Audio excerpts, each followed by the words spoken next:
Benjamin Netanyahu is in Washington for crucial talks with Donald Trump as tensions over Iran, Gaza and Turkey test one of the world's most closely watched political alliances.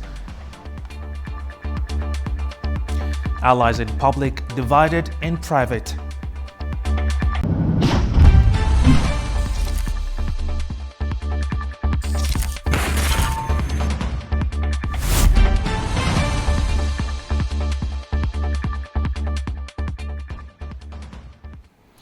Hello and welcome. You're watching Primetime. I'm James Azimoha. Israeli Prime Minister Benjamin Netanyahu has held closed-door talks with President Trump in Washington, their first face-to-face meeting since the conflict with Iran began. The talks focused on Iran, with differences remaining over Washington's diplomatic outreach and Israel's demands for continued military pressure. Lebanon and expanding the Abraham Accords were also on the agenda. The meeting carried added political weight for Netanyahu as he prepares for Israel's October election. Now, Netanyahu's return to the White House has drawn fresh anger over Gaza, with demonstrators demanding Washington distance itself from the Israeli leader. Pro-Palestinian protesters gathered in Washington, D.C., ahead of Israeli Prime Minister Benjamin Netanyahu's meeting with US President Donald Trump. Demonstrators say they're against US support for Israel. Some also called for action over an arrest warrant for Netanyahu that was issued by the International Criminal Court. Well, for starters, Benjamin Netanyahu is a war criminal. He doesn't belong in our country. The only place he belongs is locked up with the ICC. There's a criminal warrant out for it, and then I don't want my tax dollars going to defend someone like that. Yeah, our heart goes out to every single one of the people in Palestine. We send our love, we send our prayers, and we're doing everything we can out on the streets, and we're just praying. It's Netanyahu's first face-to-face meeting with President Trump since the conflict with Iran began at the end of February. The visit comes amid ongoing tensions over Middle East policy and is seen as politically important for the Israeli leader ahead of October's election. President Trump has previously said Netanyahu will not be arrested while in the United States. The International Criminal Court issued an arrest warrant for Netanyahu in 2024 over alleged war crimes and crimes against humanity during the Gaza conflict. Israel rejects the court's jurisdiction and denies the allegations. Now, to help us break down what this means is Daniela Mello, political scientist, joining us from London. Good to have you, Daniela. Thank you for having me. Now, we've seen real tension between Trump and Netanyahu in recent weeks. Is this meeting about repairing that relationship, or are their differences now much deeper? Well, this is a relationship that is in visible decline. And it's been in visible decline now for several weeks, if at least 2 or 3 months. We have to remember that the last time that Bibi Netanyahu and President Trump met face-to-face was ahead of the joint initiative to go to war against Iran.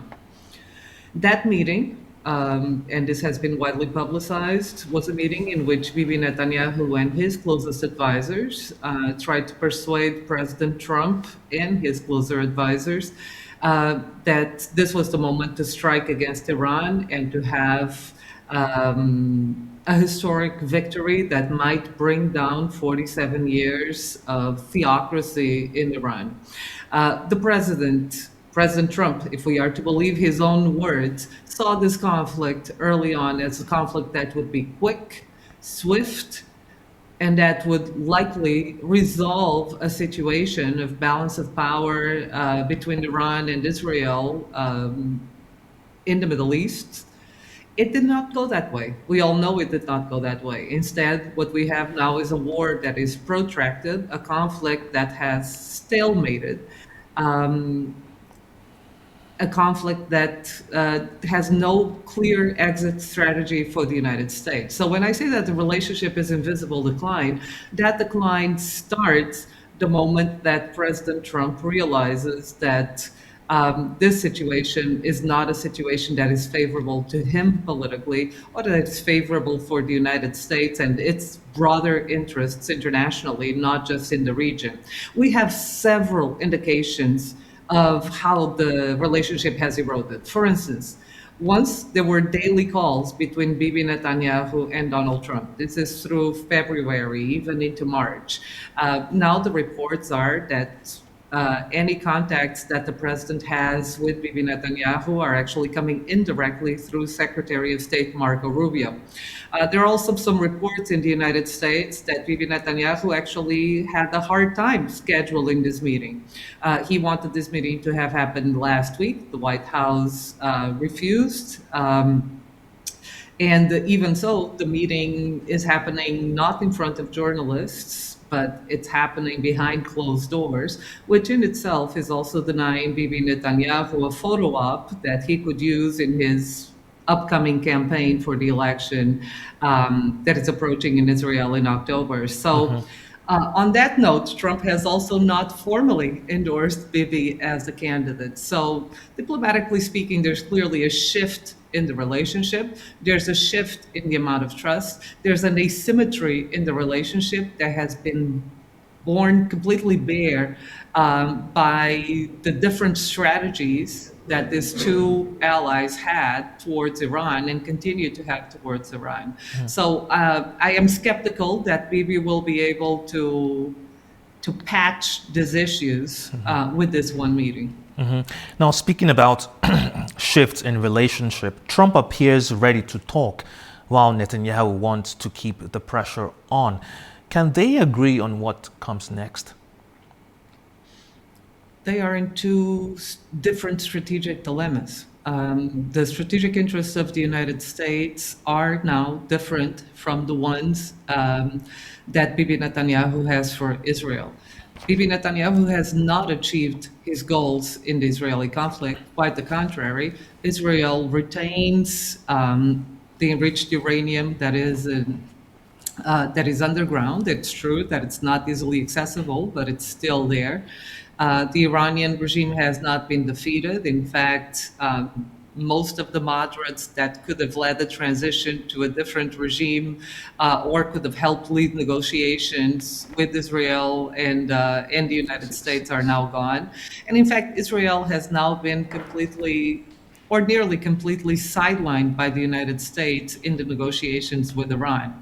So Israel plays an important role in bringing the United States into this conflict. Once the conflict is not going as predicted and Iran gains the leverage of the Strait of Hormuz, and it becomes very clear that the United States does not have an interest in staying involved in this conflict long term, Bibi Netanyahu is shoved aside, excuse the term, by the Trump administration when it comes to negotiations with Iran.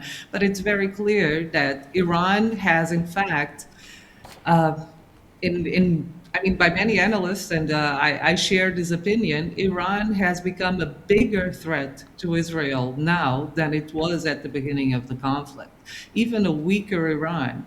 This is also a more unpredictable Iran, and an Iran that is likely to, if it survives and if the regime survives, it's likely to consolidate its power further and to reshape the balance of power in the region in ways that are not favorable to Israel. So Bibi Netanyahu has a lot to lose right now, and his strategic interests are definitely in a very different place from those of the United States. He cannot afford to have Israel stand as it is. Iran stand as it is. Now, Israel agreed to allow a multinational security force into Gaza just before his visit. Is that a real change in policy or something Netanyahu offered to get Trump back on side? There are not very high expectations about this measure. Doesn't seem to have a strong backing and to have serious resources behind it. At the same time, President Trump has also received a petition signed by over 500 ex-officers in Israel warning the president about what's happening in the West Bank and the fact that Bibi Netanyahu might in fact be leading the country into a new front that might further destabilize the region, and that the issues in the West Bank remain unresolved. It doesn't seem to be a situation that will, and coming back to the Gaza situation, it doesn't seem to be something that shows much promise for any real relief or movement on the issue of Gaza. Now, we've also seen protests in Washington and growing criticism of Israel across American politics. Is Netanyahu becoming a political problem for Trump? Yes, undoubtedly. Bibi Netanyahu has followed the strategy of dividing and conquering when it comes to the internal politics of the United States. So when President Obama was in power and in negotiations with Iran and with the other powers that signed into the JCPOA, the Iran nuclear deal, Bibi Netanyahu famously came to Washington, bypassed the White House, and went to speak directly to the Republican Congress to try to block the JCPOA from passing. In doing so, he alienated the left. The left had been, many voters on the left had been alienated from the Bibi Netanyahu style of politics in Israel for a while. But that was definitely a watershed moment for a lot of the electorate that supported Barack Obama and that supported the Iran nuclear deal. With this situation, with pulling the United States into a conflict in Iran, whether or not President Trump says that he was pulled. President Trump clearly also had his own incentives to enter this conflict, but there's definitely the notion and the perception amongst the American public that Bibi Netanyahu played an important role in luring the Americans into the region. Then Bibi Netanyahu became persona non grata amongst Republicans and Republican electorate that voted for Trump based on the promise that the United States would not intervene in the region anymore, certainly militarily, and that the United States would not start any new endless wars. So he has become the prime minister of Israel, under whom Israel has lost the most support when it comes to the American public. If you look at polls, the support for the United States foreign policy towards Israel, but certainly the support towards the United States continuing to help Israel with the situation and the threat of Iran has never been as low amongst the American electorate as it is now. Do you think that reflects badly on Trump? Well, Trump knows that he has a political problem. He has a political problem. His favorability ratings have never been as low, and they have been consistently low and dropping over the past 6-7 months. The MAGA base that was highly supportive of the president, even as the president decided to engage with Iran, the polls from this past week clearly show that even in the MAGA base, where over 50% of the Make America Great Again electorate was supportive of the president before, in the last 2 weeks, that support has dropped to around 37%. What this means is that the legacy that President Donald Trump hopes to leave is in serious danger. He wanted to leave a legacy of a president that basically leaves the United States in a stronger position than the one that he encountered when it comes to international politics, one that draws the United States away from these types of conflicts rather than embroiling the US in these conflicts. This legacy issue is an important issue for Donald Trump personally. I mean, he has given us several indications of this, but politically, this is a disaster for the Republican Party. The Republican Party is going to elections for Congress, for the control over Congress in November. And right now, the electorate is clearly pointing towards Donald Trump, his foreign policy towards Iran, and the rise in the cost of living. They're pointing the finger at the president, which means they're pointing the finger at the Republican Party. And this could mean a watershed election in which Republicans could lose not just the House, but also the Senate. Finally, Daniela, Netanyahu strongly opposes a possible U.S. sale of F-35 fighter jets to Turkey. Why is he so concerned? And with Trump insisting that decision is Washington's to make, could this become the biggest sticking point between them? I don't know that this will be the biggest sticking point. The biggest sticking point will remain Iran and potentially Lebanon, and the fact that the United States is pressuring Israel to hold its horses and its goals in Lebanon in order to solve the situation with Iran. The issue with Turkey is an interesting one because Turkey, as we know, is a NATO member, is a strong military power in the region.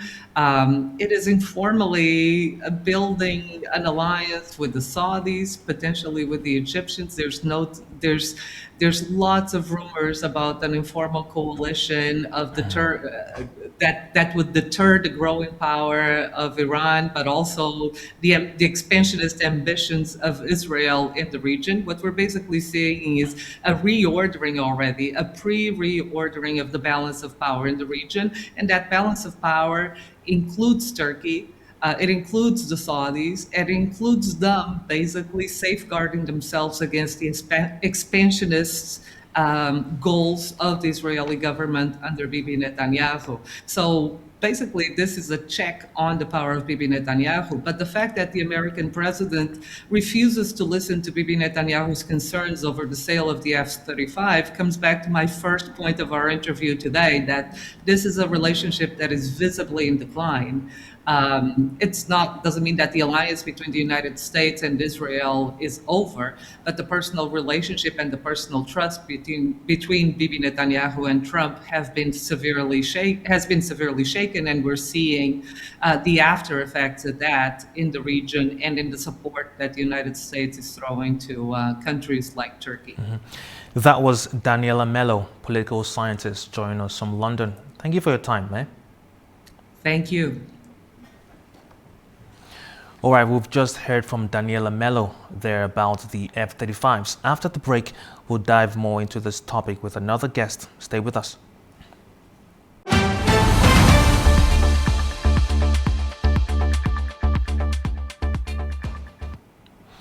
Welcome back. You're watching Primetime. Now, Turkey says Washington has approved US-made engines for its Can fighter jet, as Ankara also seeks a path back into the F-35 program.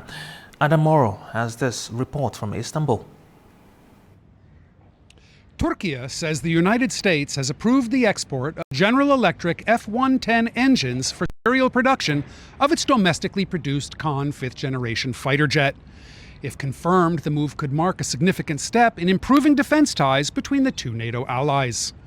The announcement was made over the weekend by Turkish aerospace CEO Mehmet Demirolu at the Farnborough International Air Show in the United Kingdom.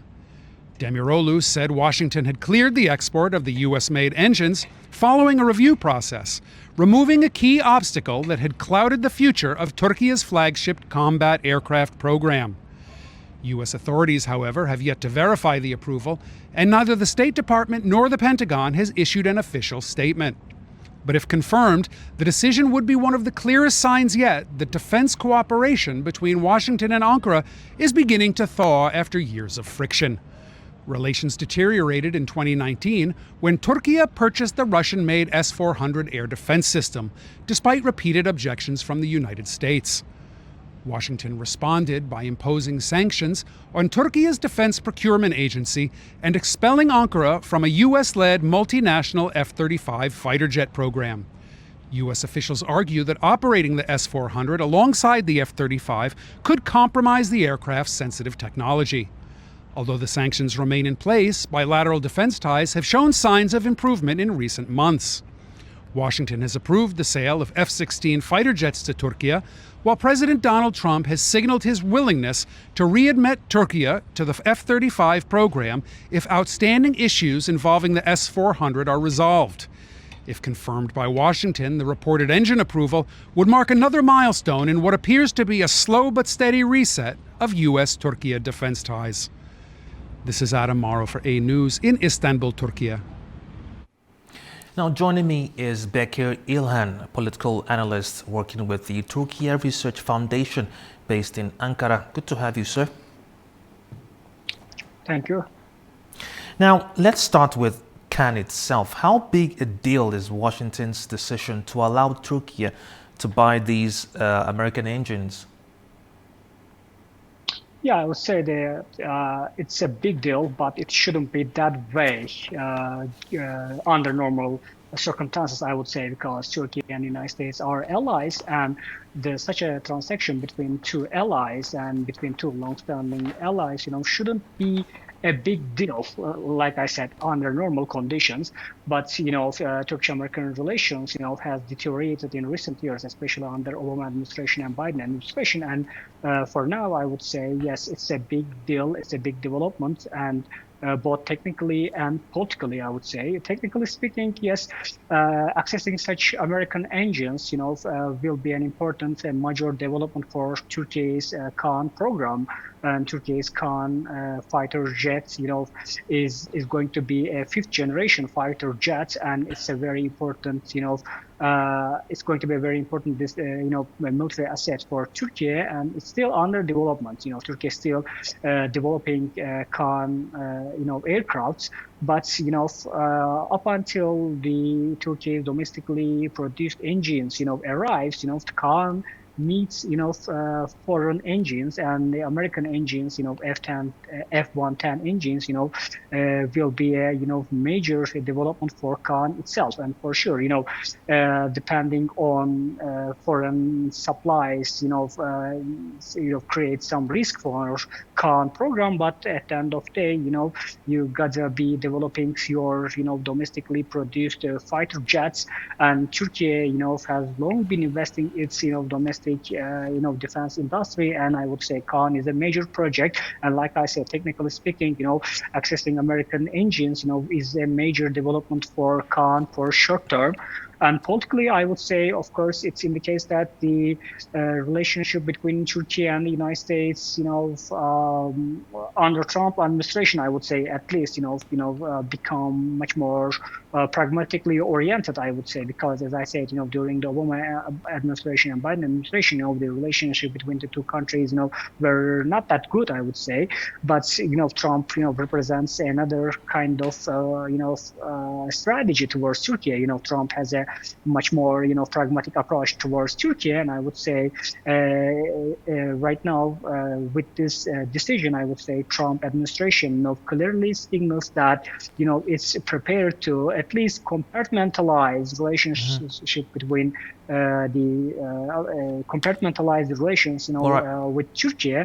And I would say, politically, it's another major step forward for Turkey. All right. Now, some members of Congress tried to block the deal, but it still went through.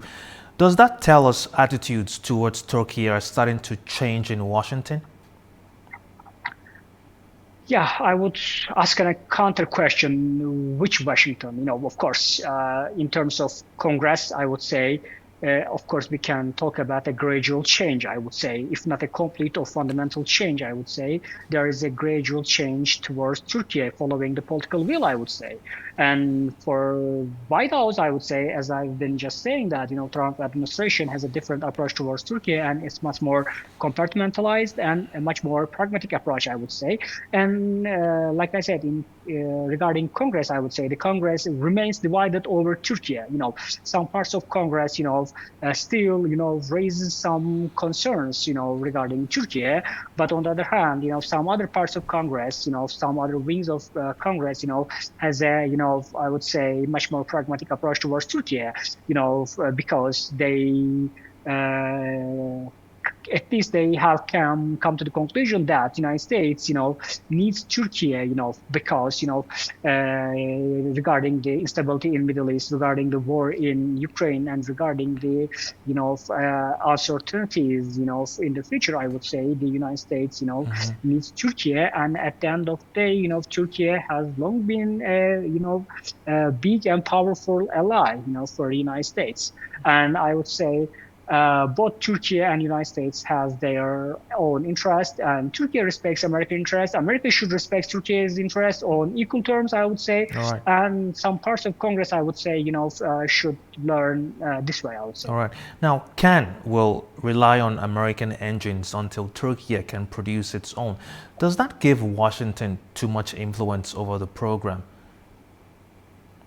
In short term, I would say yes, for sure. In short terms, as long as you are dependent on a foreign supplier, of course, that foreign supplier will have some kind of leverage over you. It's a fact, it's a political fact, and Turkey is already, accepting this fact. But in the long term, I would say for sure, Turkey is developing its own engines, and as I said, with these engines, Turkey will use these engines in its Khan program as well. But for now, of course, for Khan to be developed properly and to be developed on schedule, I would say Khan needs foreign supplied, engines right now, and American high performance engines, are good engines for Khan right now, because Khan will need some flight tests, some other military tests. As I said, it's still under development, and in the long term, as I said, if Turkey can produce its own domestically, produced engines, of course there will be no political and geopolitical risk for Khan. But for now, for short term, I would say for sure the United States will have some leverage over Turkey, but the big news is here is that Turkey already accept this risk, but for the short term, as I said, we are talking about a dual track. On one hand, Turkey is developing Khan, and on the other hand, Turkey is developing its own domestically, produced jet engines. And of course, it's a calculated risk on Turkey's part, I would say. All right. Now let's talk about the F-35 fighter jet. Netanyahu is strongly against Turkey receiving F-35s, while Trump says it's ultimately America's decision. How much sway does Israel really have in Washington, and why, in your opinion, is Israel against this?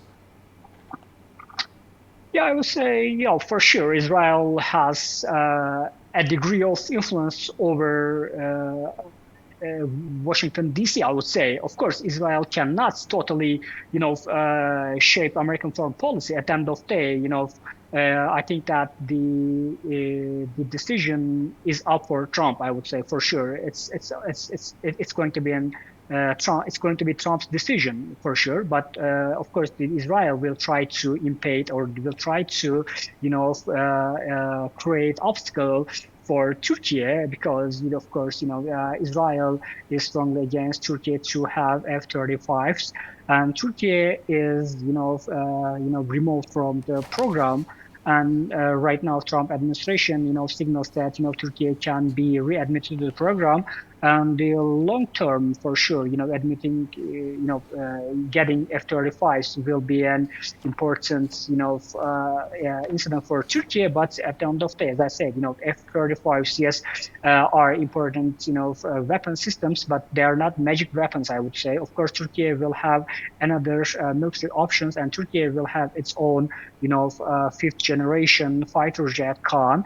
But of course, for the short term, it's understandable that Israel is against Turkey receiving F-35s, because Israel is behaving like it's the only country on earth, because they are claiming that Israel should have qualitative military edge over the other countries, and they claim that Israel should have the operational freedom over Middle East. But it means that they are willing to violate the rights and sovereignty of other countries. And of course, as I said, Turkey receiving F-35s, will have another leverage and will increase its defense capacity, of course. And that's why I believe that Israel is against Turkey receiving F-35s.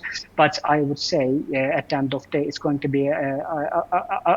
be Trump administration's decision. Of course, Israel will try to impede and will try to create obstacles. But at the end of the day, I think it's up to Trump, I would say. All right, that was Bekir İlhan, political analyst from the Turkey Research Foundation based in Ankara. Thank you very much. Thank you. Have a good day. All right, after the break, we'll check in with our correspondents around the globe. Stay with us.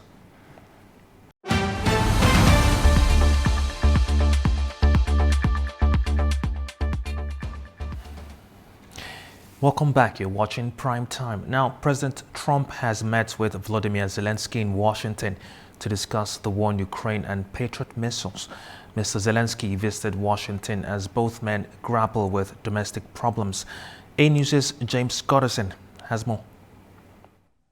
Well, I think it's fair to say that President Volodymyr Zelensky and President Donald Trump's relationships fluctuated a lot since their tempestuous meeting in the Oval Office at the start of the president's second term. That meeting, of course, led to a blazing row in front of the world's media. Mr. Zelensky is in Washington to attend the funeral of one of his fiercest backers on Capitol Hill, the late Republican Senator Lindsey Graham.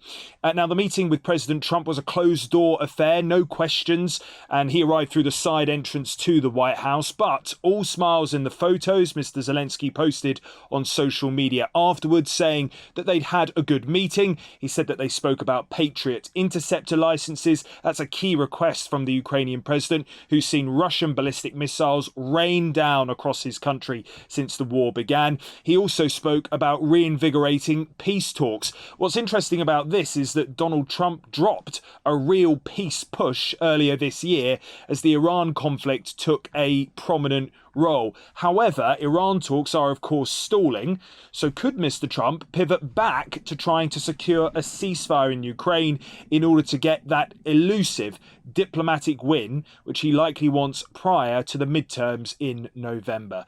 Mr. Zelensky, for his part, is also facing backlash at home for sacking his defense minister and army chief. So it would boost his popularity if it appeared he was getting on well with the president. Certainly the relationship between the two men seems closer than ever, and really I think reflects a shift on the right of American politics back towards Ukraine's support. Nothing directly promised, no eye-catching deal agreed here, but certainly we are miles away from the acrimonious meeting last year in front of the nation's media.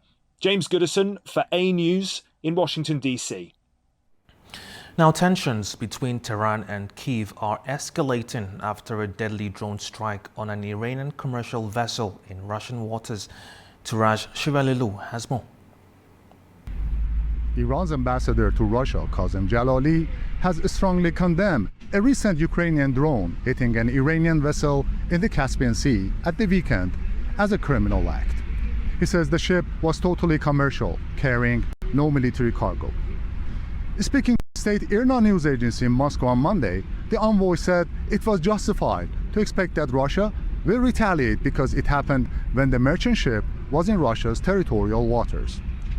Iranian Foreign Minister Said Abbas Araghchi said in a post on X that in discussions with European Union Foreign Policy Chief Kaja Kallas and Russian Foreign Minister Sergei Lavrov, he emphasized that the strike, which claimed the life of one Iranian sailor, cannot remain unanswered. In the meantime, the Iranian embassy in Poland has issued a formal warning to Ukrainian leadership, stating that Tehran reserves the right to respond under the United Nations Charter. It said in a statement that Ukraine's president, Volodymyr Zelensky, is attempting to drag Europe and NATO into a military conflict with Iran. It also accused the Ukrainian president of exceeding his authority, warning that Tehran's restraint is not endless. In Tehran, the deputy speaker of the parliament, Hamid Reza Haji Babai, warned what he called Ukraine's taskmasters that any mischief by their so-called contractor in the Caspian Basin will result in a regretful response from the Iranian nation. IRNA quoted the senior MP as making the warning to Ukraine and the countries that he said incited Kiev to carry out the attack in an address during a parliamentary session on Monday. And Foreign Ministry spokesman Ismail Baghai said the attack was illegitimate and contrary to the UN Charter and international accords, rejecting Kiev's claim on linking Tehran to the ongoing war between Russia and Ukraine. Speaking at a weekly press conference on Monday, he added that other Caspian littoral states have expressed their deep concern and stressed that Tehran will respond appropriately. Turash Shiradilu from Tehran Foreign News. Now, Kabul and Tashkent are accelerating their economic partnership with new deals targeting trade, energy, and Afghanistan's largely untapped mineral wealth. Tamim Bahis has more. Afghanistan and Uzbekistan are moving to deepen economic cooperation following a high-level business forum and talks on investment in the mining sector. The two countries signed 22 trade agreements worth more than $200 million during the Afghan-Uzbekistan Business Forum in Kabul, according to Afghanistan's Ministry of Commerce and Industry. That event brought together Afghanistan's Minister of Commerce and Industry, Uzbekistan's Deputy Prime Minister, senior officials, and around 300 Uzbek business representatives. Both sides reaffirmed their commitment to expanding bilateral trade, with Afghanistan expressing hope that trade between the two countries could eventually reach $5 billion. Separately, Afghanistan's Minister of Mines and Petroleum met with Uzbekistan's Deputy Prime Minister and his delegation to discuss cooperation in the mining and energy sectors. The talks focused on the Kundalan copper mine, the Tuti Maidan gas project, and expanding Uzbek investment in Afghanistan's mining sector. The two sides also reviewed progress on previously signed agreements and stressed the need to accelerate their implementation. The meetings point to growing economic engagement between Afghanistan and Uzbekistan, with trade, mining, and energy emerging as key areas of bilateral cooperation. Tamim Bahis in Kabul, A-News. Now, from cosmic metro halls to blue-domed bazaars, Tashkent's distinctive modernist legacy has earned Uzbekistan its first new UNESCO World Heritage listing in 25 years. Savira Rajapova has more. 10 of Tashkent's most iconic modernist buildings have been inscribed on the UNESCO World Heritage List during the 48th session of the World Heritage Committee in Busan, South Korea. The successful nomination, The Modernist Architecture of Tashkent, Modernity and Traditions of Central Asia, recognizes a collection of public, cultural, residential and engineering landmarks built during the second half of the 20th century. Behind me is the Friendship of People's Palace, one of 10 sites that have just been added to UNESCO's World Heritage List. Opened in 1981, the palace has long served as one of Uzbekistan's main venues for concerts, international forums and state ceremonies. Among the newly listed landmarks is also the Cosmonaut Lar metro station, opened in 1984 and famous for its deep blue marble interiors and portraits of Soviet cosmonauts. The list also includes the State Museum of History and State Museum of Arts, two institutions that showcase the bold geometric forms and decorative elements characteristic of Uzbek modernism. The Tashkent Circus with its striking circular dome and the Central Exhibition Hall, built to host major art exhibitions, also form part of UNESCO designation. The inscription also includes the Pearl Residential Building, the Palace of Cinema, Arts and Choisu Bazaar, with its iconic blue dome, landmarks that remain integral to daily life in Tashkent. The only site beyond the capital is the Sun Heli Complex in the Tashkent region, one of the world's largest solar research facilities when it was completed in the 1980s. Many of these buildings were constructed following the devastating 1966 Tashkent earthquake, when the city was largely rebuilt. Architects combine modernist design with traditional Central Asian architectural elements and climate-responsive features, creating a distinctive style that came to define the Uzbek capital. The inscription is Uzbekistan's first new UNESCO World Heritage listing in 25 years, bringing the country's total to 8 World Heritage sites. It also makes Uzbekistan one of just over 10 countries worldwide with modernist architecture recognized on UNESCO's World Heritage List. It is Steven Rajab reporting from Tashkent, Uzbekistan A News. Now, Kazakhstan's main oil link is flowing again, but exports through Russia's Black Sea coast remain vulnerable to the region's fragile security situation. Farza Kalmoziner has more. Kazakhstan has resumed oil exports through the Caspian Pipeline Consortium after shipments restarted at the marine terminal in Russia's Black Sea port of Novorossiysk. According to the Energy Ministry, crude oil loading has resumed, allowing producers to restore exports through the pipeline system. Officials say shipments will continue under enhanced safety measures and will depend on the security situation.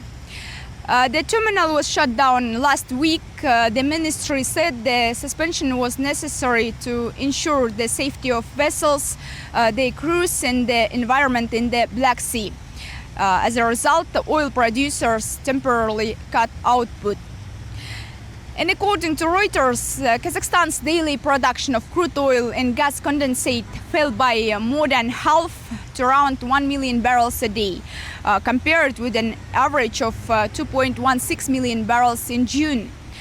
The country accounts for around 2% of global oil production, while the Caspian Pipeline Consortium carries about 80% of its oil exports, making it the main export route for Kazakh crude.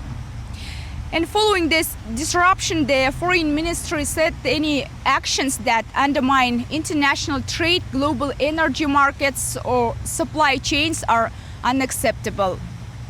Fariza Kalimurzina, Almaty, A News.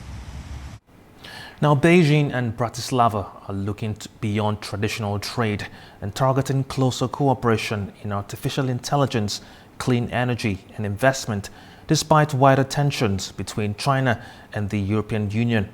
Abu Hayat Jafarova has more from Beijing. Chinese President Xi Jinping has met with Slovak President Peter Pellegrini in Beijing, with the two leaders agreeing to expand cooperation and give fresh momentum to bilateral ties. During the talks, Xi said China and Slovakia should build on their political trust while exploring new opportunities in artificial intelligence, robotics, the digital economy, and clean energy. He also called for closer cultural exchanges, easier travel between the two countries, and stronger coordination on global issues. Xi expressed hope that Slovakia would continue to play a constructive role in promoting stable relations between China and the European Union. President Pellegrini described China as key strategic partner and said Slovakia is ready to strengthen cooperation in trade, innovation, and investment. He also welcomed more Chinese companies investing in Slovakia, and he reaffirmed support for dialogue between the EU and China, as well as closer coordination with Beijing on global challenges, including AI governance. Abu Hayat Jafarova, A News, Beijing, China. All right, after the break, we'll take a look at other top stories making the headlines. Stay with us.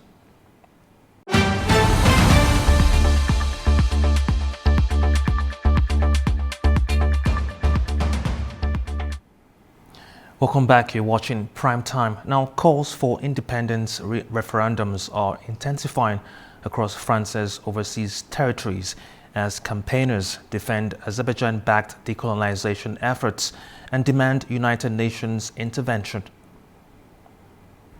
The diplomatic dispute over France's overseas territories is widening. Pro-independence leaders in the Caribbean and the Pacific are rejecting claims by French lawmakers that Azerbaijan is meddling in France's internal affairs. Groups like One SXM Association have issued statements defending the Baku Initiative group. They cite the UN Charter, arguing that self-determination is an international human right, not a domestic issue for Paris. Escalating the dispute, José Jean-Pierre, a political leader in Guadeloupe, sent letters to French President Emmanuel Macron and the UN Decolonization Committee. He challenged France's authority over the regions, noting that territories like Guadeloupe and Martinique were integrated into France in 1946 without public referendums. Alongside political grievances, activists point to severe economic inequality and a pesticide scandal that affected over 80% of adults in the French Antilles. The movements have laid out concrete demands: official UN fact-finding missions, recognition as distinct nations, and immediate referendums on independence. The organizations are pressing Paris to formally end its administrative control over the territories. Now, conflicting accounts from Washington and Tehran are clouding hopes of a diplomatic breakthrough, even as a pause in attacks eases fears of further escalation. Here's more. US President Donald Trump says Washington is holding what he called very friendly talks with Iran and suggested a possible deal could be within reach. Speaking at a rally in Michigan, Trump argued that the military campaign had forced Tehran back to the negotiating table. No, you can't bribe them. You got to beat them, and we're beating the hell out of them. But we'll see how it turns out. Right now, they have very friendly negotiations going on. And by the way, how good is our Navy with a blockade? How good? Not one boat gets in. But Iran strongly rejected that claim. Foreign Ministry spokesman Esmail Baghaei said there are no direct negotiations with the United States. He accused Washington of violating previous understandings and said Iran would only act to protect its national interests. No agreement can be unilaterally implemented. This is natural. Therefore, Iran has ceased fulfilling its commitments. When the time becomes right, we will discuss future development directions. But one thing is certain: Iran will never compromise on its national interests and security principles. The US paused its strikes after mediating countries asked President Trump to allow more time for diplomacy. Iran has also stopped its attacks, following nearly 2 weeks of exchanges that effectively ended the ceasefire agreed in June. Markets reacted positively to signs of possible de-escalation, with oil prices falling more than 9% during Monday's trading before recovering some ground. A dispute over the UN's human rights chief has triggered an extraordinary diplomatic boycott, with Washington refusing to listen to France at the Security Council. United States diplomats walked out of a United Nations Security Council meeting on Russia's war against Ukraine as France's delegation took the floor. The move followed a public dispute over Washington's decision to vote against extending the mandate of UN High Commissioner for Human Rights Volker Turk. The disagreement intensified after France's UN mission in Geneva said the United States was no longer a beacon of human rights and had aligned itself with countries including Russia and North Korea in opposing the renewal. US Ambassador Mike Waltz responded on X, accusing France of supporting a human rights chief who criticizes democratic nations such as the United States and Israel, while, he claimed, showing leniency towards authoritarian governments. After the walkout, alternate U.S. Representative Dan Negrea told the Council the American delegation would continue leaving the chamber during French statements until Paris renounced what he described as condescending and disrespectful rhetoric. We have stood by this member state through every conflict in which their freedoms have been imperiled. And today, I remind them that it is the United States that remains the beacon of liberty for the world. As such, we will not be affording them the benefit of listening to their politicized drivel until they renounce their condescending and disrespectful rhetoric and behave in a manner commensurate with their seat on this council. France's ambassador, Jérôme Bonafont, made no reference to the protest during his address, saying France remained committed to preserving the independence of the United Nations and its ability to act. The dispute comes after the UN General Assembly voted overwhelmingly to grant Volker Turk a second 4-year term, with 144 countries in favor, 10 against and 13 abstentions. Washington had opposed the renewal and warned it could reassess its funding and engagement with the United Nations, highlighting growing tensions between the Trump administration and the organization. All right, it's been a pleasure bringing you Primetime tonight. Thank you for watching.